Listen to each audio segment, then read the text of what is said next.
وعلی آلہ الطیبین الطاہرین المعصومین المظلومین ولعنۃ اللہ علی اعدائہ وغاصب حقوقہم ومنکر فضائلہم ومسائلہم وشدائدہم اجمعین من الآن الی قیام یوم الدین اما بعد فقد قال رسول اللہ صلی اللہ علیہ وآلہ وسلم زینوا مجالسکم بذکر علی ابن ابی طالب لأن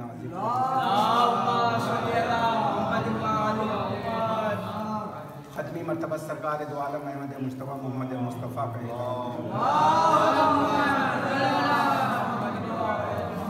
کہ اپنی مجلسوں کو علی کے ذکر سے زینت ہو۔ مجلس سے مراد ہے کہ جہاں چند لوگ جمع ہو جائیں، اور جہاں چند لوگ جمع ہوں وہاں اگر ذکر علی ہو جائے تو وہ ذکر زینت قرار پائے گا۔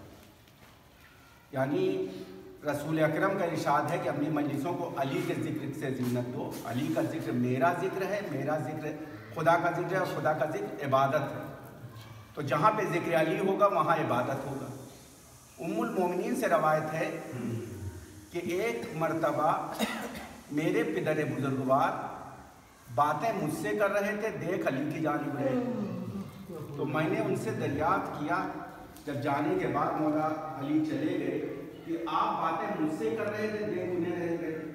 تو کہا رسول اکرم نے ارشاد فرمایا ہے کہ النظر علی وجہ علی ابن ابی طالب عبادت، علی کے چہرے پہ نظر کرنا عبادت۔ تو کہا تھا علی کے دور میں لوگ علی کے چہرے پہ نظر کر لیں گے، جب نہ رہے تو کہا اس کے لیے بھی حضور اکرم نے ارشاد فرمایا ہے کہ زینوا مجالسکم بذکر علی ابن ابی طالب، اپنی مجلسوں کو علی کے ذکر سے زینت دو۔ علی کا ذکر نہیں رہے گا بلکہ رسول کا ہوگا، اور رسول کا ذکر خدا کا ذکر ہوگا، اور خدا کا ذکر عبادت قرار ہوگا۔ صلوات بھیجیں محمد۔ اس کے بعد فرماتے ہیں کوئی ظالم اور جابر بادشاہ اس ذکر پہ پابندی لگا دے تب مومنین کیا کریں گے؟ تو کہا اس کے لیے بھی حضور اکرم نے ارشاد فرمایا حبک علی عبادت، علی کی محبت عبادت ہے، محبت دلوں میں ہوتی ہے، دلوں پہ پابندی نہیں لگائی جا سکتی۔ صلوات بھیجیں محمد۔ تو عزیزان گرامی، ابھی پرسوں مولا متقیان علی ابن ابی طالب کی ولادت ہوئی، اور جو شرف میرے مولا کو ملا ہے خدا کی قسم وہ شرف کسی کو اللہ نے عطا نہیں کیا، اس لیے کہ رسول کی بھی ولادت جو ہوئی ہے وہ کعبے میں نہیں ہوئی ہے، بلکہ علی کی ولادت کے لیے خدا نے اپنے گھر کو زچہ خانہ قرار دیا۔ مریم سے کہا تھا چلی جاؤ، یہ عبادت گاہ زچہ خانہ نہیں ہے، لیکن فاطمہ بنت اسد کو بلایا گیا ہے۔ شاعر کو بھی کہنا پڑا کہ یہ کم نہیں علی کی فضیلت کے واسطے گھر دے دیا خدا نے عبادت کے واسطے، اور چاندی سخاوتوں کی علی بانٹتے رہے، سونا بچا لیا شب ہجرت کے واسطے۔ صلوات بھیجیں محمد۔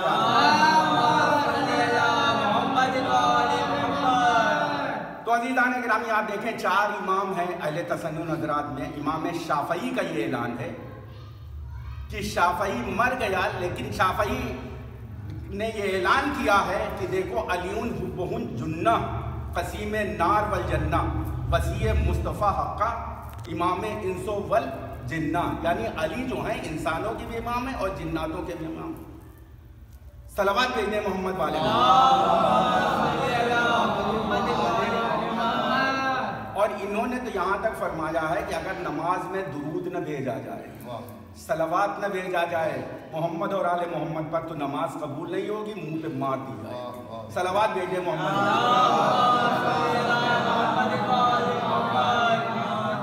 حضور اکرم کیا ارشاد فرماتے ہیں کہ دیکھو ایک انسان روزہ رکھتے رکھتے پیٹ پیٹھ پہ مل جائے، حج کا پیادہ کرے، اور نماز پڑھتے پڑھتے پیشانی پہ گھٹھا اس کے بن جائے، صفا و مروہ کے درمیان صحیح کرتا ہوا مر جائے، لیکن علی کی محبت نہیں ہے، تو جنت جانا تو دور کی بات ہے، جنت کی خوشبو بھی نہیں سن سکتا۔ صلوات بھیجیں محمد والے۔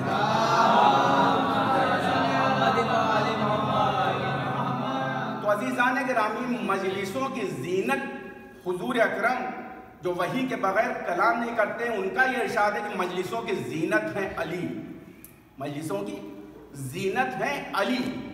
تو عزیزان گرامی، جو مجلسوں کی زینت ہو اسے علی کہتے ہیں، اور جو علی کی زینت بن جائے اسے زینب کہتے ہیں. صلوات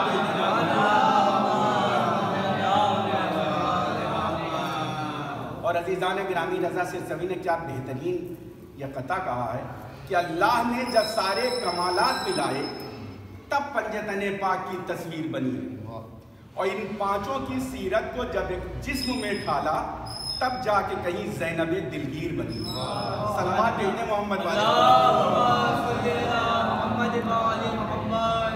جناب زینب کے تمام لقب تھے. عقیلہ بنی ہاشم، جناب زینب عالمہ غیر معلمہ کا لقب کس نے دیا ہے؟ چھوٹے امام سجاد.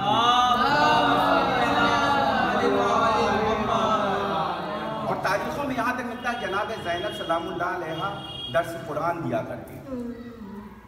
نہ جانے کوفے میں اور مدینے میں کتنی عورتیں تھیں جو ان کے درس میں شامل ہوتی تھیں اور اس سے مستفید ہوا کرتی. جناب زینب کی عظمتوں پہ لاکھوں سلام. خدا کی قسم آپ دیکھیں کہ شریکت الحسین ہے.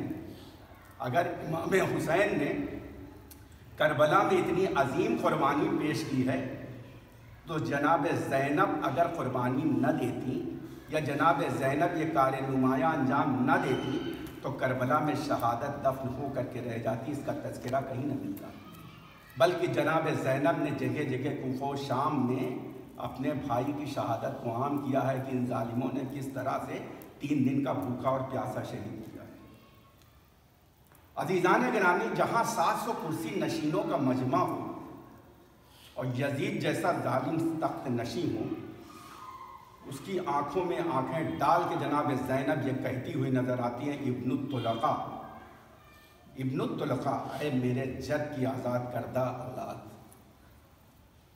تو عزیزان گرامی، ابن الطلقاء کہا کیوں جناب زینب نے؟ اس لیے کہ جب مکہ فتح ہوا ہے اور اس کے بعد مکے میں جا کر کے کچھ رسول کے ساتھی تھے، انہوں نے مکے میں یہ اعلان کیا کہ الیوم یوم الملحمہ، آج کا دن بدلہ لینے کا دن ہے. تو حضور اکرم نے فوراً اسے روکا اور علی کو بھیجا، کہا جاؤ مکے کے گلی کوچوں میں اعلان کر دو الیوم یوم المرحمہ، آج کا دن رحم کرنے کا دن ہے، آج کا دن معاف کر دینے کا دن ہے. عزیزان گرامی، ابو سفیان جیسے کو بھی رسول نے معاف کر کے بتایا ہے کہ دیکھو جو آ جائے گا بظاہر یہ کلمہ پڑھ لے رہا ہے لیکن میں اسے معاف کر دے رہا ہوں. تو عزیزان گرامی، اسی لیے جناب زینب سلام اللہ علیہ ارشاد فرماتی ہے کہ اے ابن الطلقاء، اے آزاد کردہ باپ کے بیٹے، یعنی اے جو ابو سفیان کو آزاد کیا تھا، یعنی اگر چاہتے تو اس سے بدلہ لیتے، اس سے قتل کر دیتے، لیکن یہ ظالمین جتنے بھی تھے، معاویہ امیر شام یا جو بھی یہ تھے، اس کے بعد انہوں نے کتنے مظالم کھائے ہیں، لیکن اس کے باوجود بھی جناب زینب نے یہ خطاب کیا تو یزید میں ہمت نہیں تھی کہ کوئی جواب دے سکتا. اور عزیزان گرامی، اتنا عظیم خطبہ دیا ہے کہ حسین نے کربلا میں 72 کی قربانیاں دے کر کے بچایا اسلام کو، زینب نے یزید کے دربار میں شمشیر چلا کے اپنے خطبے کی اور اس کے بعد اسلام کو بچایا ہے. صلوات